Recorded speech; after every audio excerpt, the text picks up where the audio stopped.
Alors j'ai été contactée par le département pour réaliser des costumes pour faire vivre l'intérieur du château. Le château de Castelnou, qui a été un lieu assez important dans la vie politique de la région.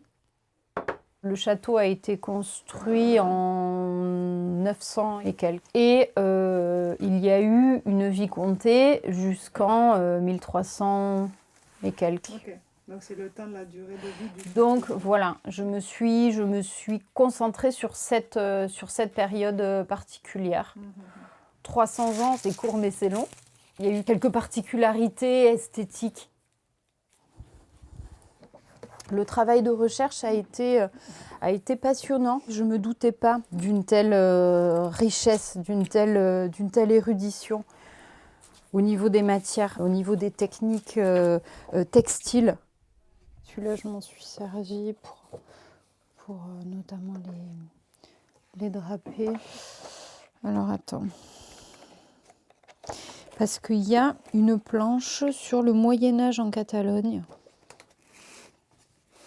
Je regarde, j'emmagasine et puis je vais prendre un détail d'une manche par-ci, une ceinture par-là. Je vais vraiment, je vais vraiment glaner. Après, c'est terrible parce que ensuite, ce sont des choix à faire. Tu vois, c'est lui, il y a le patron.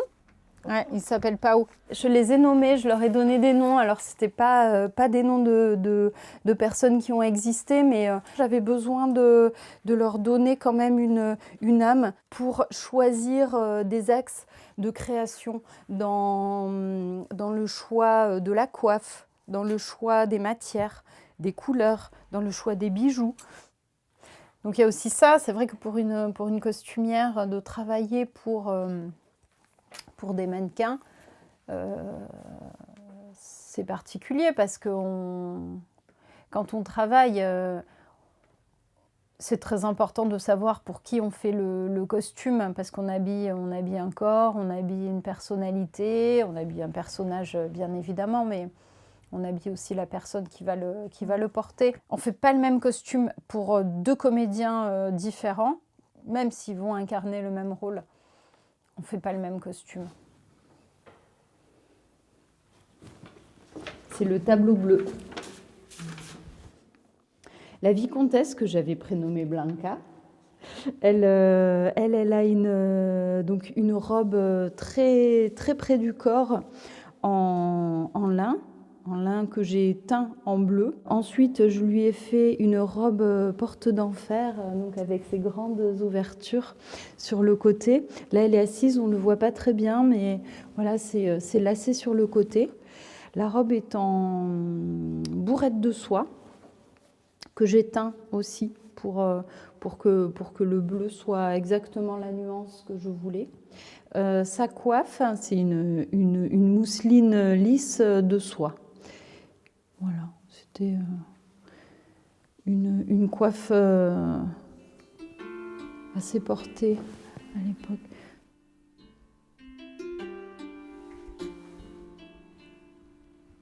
Je lui ai confectionné un grand pendentif. Dans un vide-grenier, j'ai trouvé une ceinture folklorique polonaise. Et le bout de cette grande ceinture, c'était ça. Voilà. Moi, je récupère toujours énormément de choses. Je garde pas tout, mais il y a des pièces qui sont très belles. Ça va être dans des boutons, ça va être des fois dans des fourrures, ça va être dans des chaussures.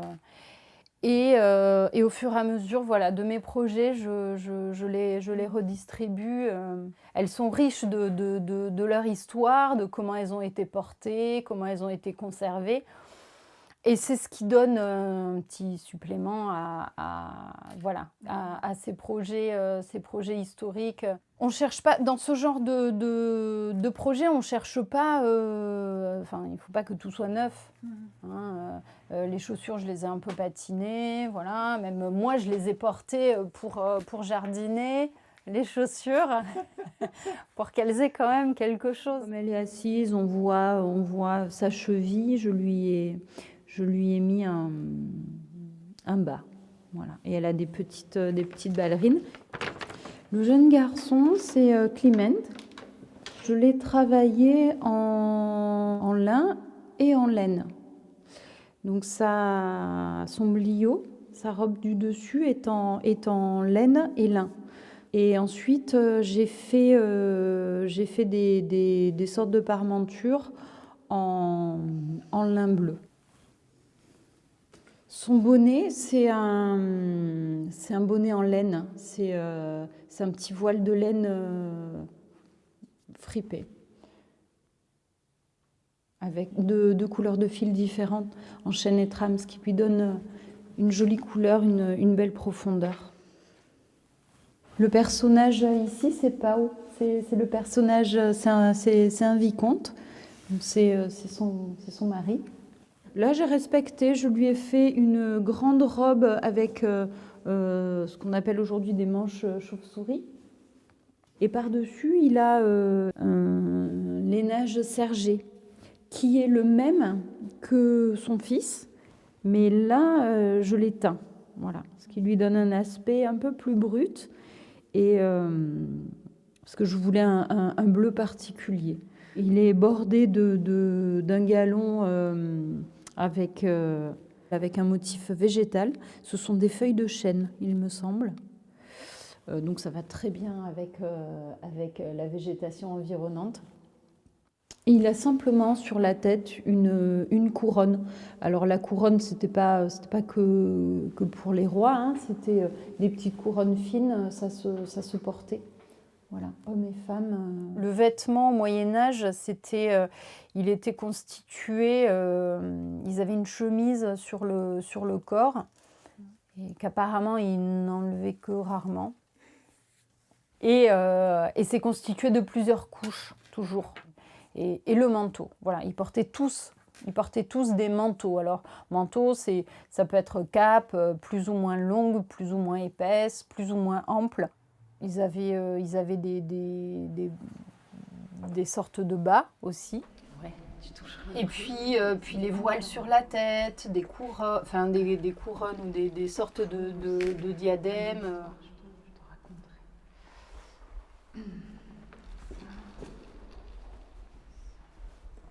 Ça, c'est une soie sauvage que j'ai teint pour qu'elle ait vraiment, tu vois, une couleur proche du sol. Même la sous-robe en lin, tu vois, là, avec la couleur du mur en pierre, il y avait un écho. Pour le chevalier, j'ai opté pour une armure en côte de maille. Alors le chevalier, c'est vraiment le personnage emblématique dans l'imaginaire collectif de cette période. Donc j'ai privilégié l'esthétique en lui mettant des gants qui sont d'une période postérieure.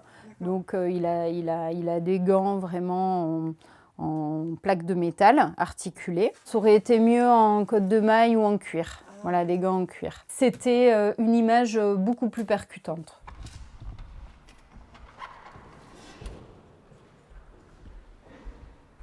J'ai trouvé des mannequins avec vraiment des gueules, des visages intéressants.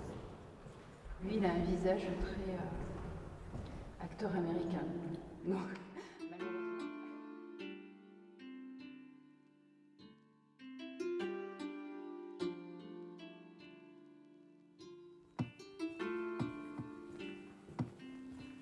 De toute façon, le côté très figé des mannequins, il est là.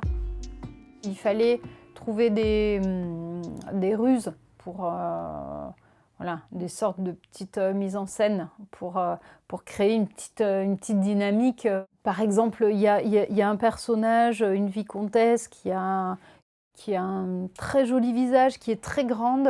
Et elle, on la voit directement quand on arrive. Donc on peut se dire qu'elle est voilà, qu'elle est en représentation, qu'elle arrive, qu'elle reçoit peut-être qu'elle reçoit des invités et qu'elle est vraiment, là, elle est vraiment parfaite. Elle est en représentation, tout est bien mis, tout est parfait, elle est comme ça, elle attend, elle est en majesté.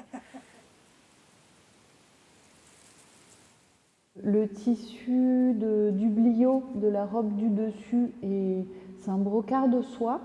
Et je lui ai créé un manteau plus court pour un aspect un peu plus dynamique. Voilà. J'avais pas envie de traîne ou de choses comme ça. Donc là, par rapport à sa maquette, c'est quand même très, très ressemblant. J'ai rajouté, parce que le brocart était en très petite largeur, j'ai rajouté une fente, voilà, pour que on ait cette impression de pouvoir, voilà, qu'elle puisse marcher avec, faire des enjambées confortables. Voilà, parce que en dessous c'est beaucoup plus ample. Même au niveau du travail de découpe, j'ai retrouvé des patrons du Moyen-Âge. Et donc j'ai appliqué ces systèmes de coupe et d'assemblage. Les largeurs de tissage, les largeurs des tissus étaient plus étroits et comme ils portaient tous des sortes de longues robes, il fallait quand même qu'il y ait assez d'ampleur pour qu'ils puissent marcher aisément. Il y a tout un système de découpe, de quilles qu'on assemblait, qu'on remettait. Ce sont des grands triangles. Ce sont des grands triangles de tissu qu'on assemble pour donner de l'ampleur. Voilà, un vêtement. Au niveau de tous les vêtements du dessous, j'ai remarqué qu'il y avait, c'était beaucoup de rectangles et carrés qu'on assemblait, ce qui au final fait moins de déchets en tissu. Le tissu étant une matière noble et chère, on faisait attention à ce qu'il n'y ait pas de déchets. Et ça, c'est très intéressant parce que c'est toute une démarche qu'on a aujourd'hui. Beaucoup de créateurs, on a cette démarche de créer des costumes en faisant le moins de déchets possible. Alors au niveau des couleurs, il y avait des couleurs assez criardes au Moyen-Âge. C'est vrai, on ne les retrouve pas ici sur ces costumes, mais ça c'était aussi pour un pur souci esthétique. Voilà, je voulais que ça s'intègre bien, et puis par rapport aussi aux tableaux, aux deux tableaux qui sont très beaux, qui sont dans la pièce du château, par rapport au mobilier. Voilà.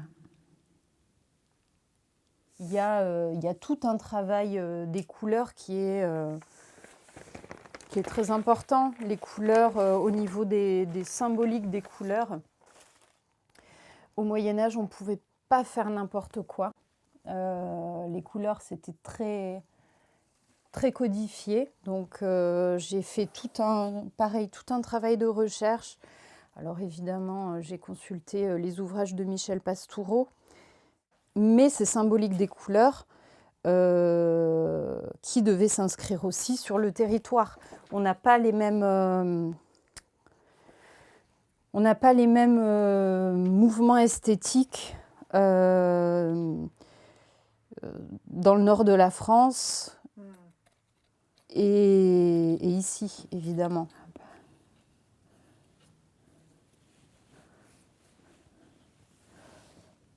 Voilà, lui j'avais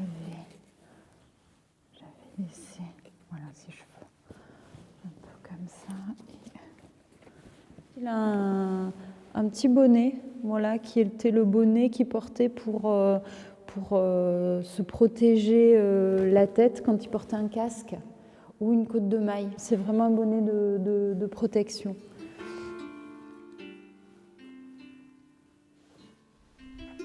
J'ai pris des perruques longues pour tout le monde et je les ai retravaillées.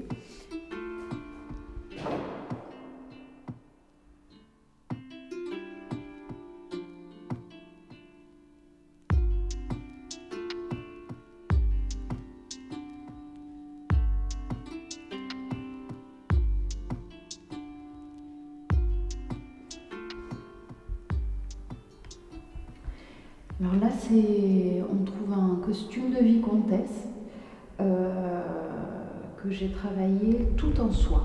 Elle a là une sorte d'organdie de soie plissée, voilà, que j'ai trouvé c'était un déstockage de tissu de haute couture. À travail équivalent, tu le fais avec un très beau tissu ou un tissu moyen. Ton boulot, il a été le même. Tu vois, tu as passé autant de temps et le rendu, il est totalement différent. Donc, c'est beaucoup plus gratifiant, tu vois, d'utiliser. Et puis là, je suis bien tombée, tu vois. Ça, j'ai des bons fournisseurs aussi, tu vois. Au bout de quelques années, on a ces petits... on a son carnet d'adresses, quoi.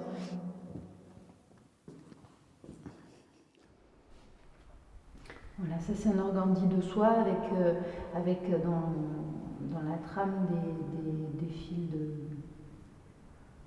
de raffia. Ça lui donne de la profondeur, ça donne un reflet, voilà, ça joue vraiment avec les couleurs, ça donne un reflet particulier.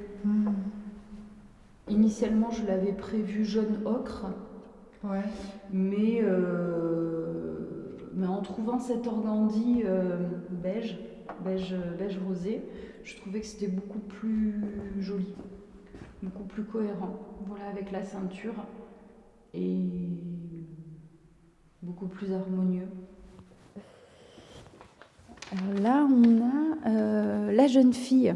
Les jeunes filles étaient souvent dans des couleurs claires. J'avais envie de quelque chose de clair, de simple. C'est pour ça qu'on retrouve des motifs un peu fantaisie, un peu gros.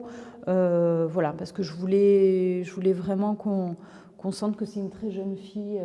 Donc elle, je l'ai travaillée avec une chemise en toile métisse, donc lin coton. Et ça, c'est vraiment une vieille chemise de nuit de grand-mère et un petit bonnet. Voilà, ça c'est un voile de lin. Et c'est le genre de petites choses légères qu'ils pouvaient porter, je pense, en été, ou tout ce que je dis concernant l'histoire du vêtement, c'est... Voilà, je ne suis pas historienne du costume, donc je peux me tromper. C'est une évocation, c'est-à-dire c'est pour rendre l'univers, l'impression, mais voilà, je suis bien consciente qu'il y a des petites choses qui peut-être seront anachroniques, malgré le soin que j'ai apporté à la restitution de la réalité historique. Oh. Il a une belle chure de pigeon. Attends, je vais prendre le pauvre.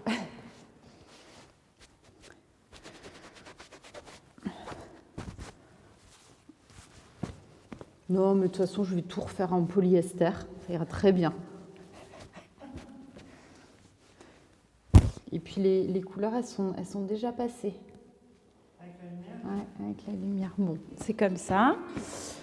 Hop.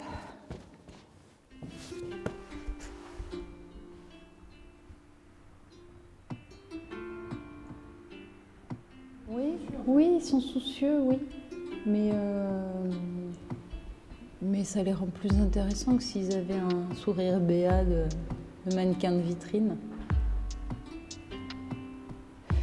J'aurais pu aussi choisir des mannequins sans visage, tu sais, des silhouettes, mais ça aurait été dommage. Je trouve que Là, l'incarnation, elle est intéressante. Oui. Là, pour ce projet, ce qui était important de savoir, c'est que ce n'est pas les costumes qui sont au centre de l'attention.